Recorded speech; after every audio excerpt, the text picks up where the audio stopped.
This week we're going to try something new. First of all, I noticed in the last thing that Yori, whenever he films me, looks like a giant double chin. In person, I have a beautiful face. It's because the seat in your car is broken, and I'm filming from the bottom up. That's why. I look like Madoff. You make me look like Madoff. So what you got to do is. You're so self-conscious. I thought you were free of all that. I am. I'm just letting people know how beautiful I am in person. You know that you don't even capture how great. Well, you know the camera adds 150 pounds. You don't know. You know this. Watch out.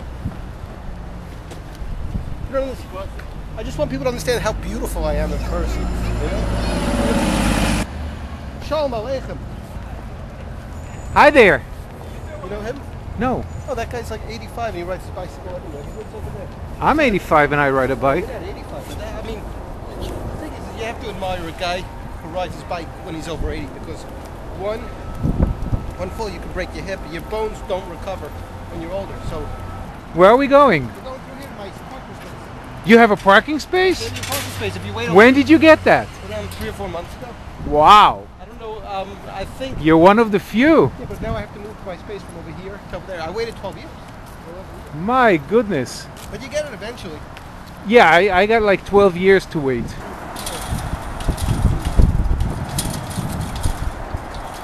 That lock's screwed up. I was here last night. Watch out over here.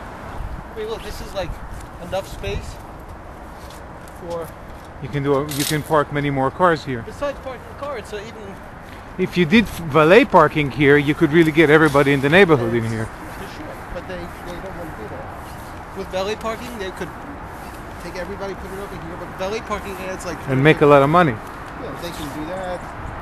I mean, the parking situation in the co-ops over here is not fair. I think it's because drivers without parking spots are not organized. No, yeah, and also once you get a parking spot, you're getting a parking spot below the market, so you no longer have an incentive to care. You know, before you have the parking space, you're angry. After you have the parking space, you're relaxed. You know, what do I care? That's their problem. You know, I'm comfortable with my spot. It's exactly it. But it's not a good situation over here. You know, like it's a big waste of space. I mean, look at this. This is. They could probably, if they did like valet parking, they could probably fit everything over. No, my goal for 2010 was to disappoint 10% less people, and which I don't think I did. You know, I go around disappointing people nonstop. You know, because some.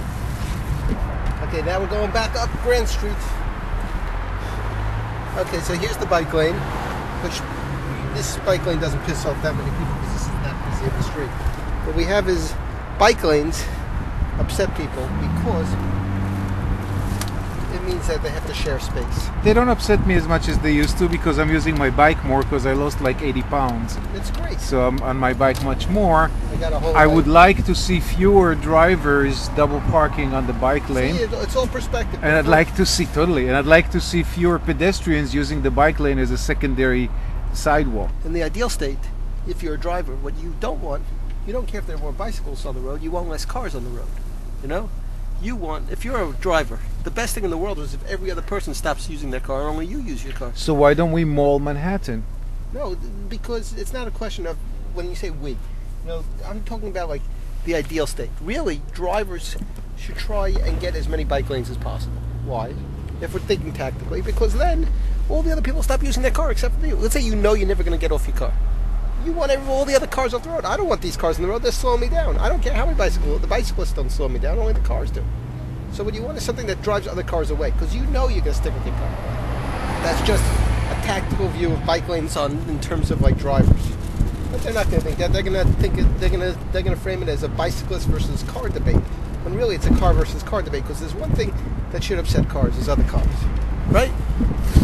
Do you agree with me on this issue? Yes, I do. But they don't think of it like that. They think that I'm in alliance with the other cars. No, the other cars screw you. The bicyclists and the pedestrians are your friends. You know, I also noticed as you film me, I touch my nose a lot. You said that was one of your my habits. tics. Yeah, I touch my nose. And people say if you touch your face, you're dishonest. But I don't find that. Only if you're Pinocchio. Yeah, like, and I just think my nose itches. I have an itchy nose. Little dream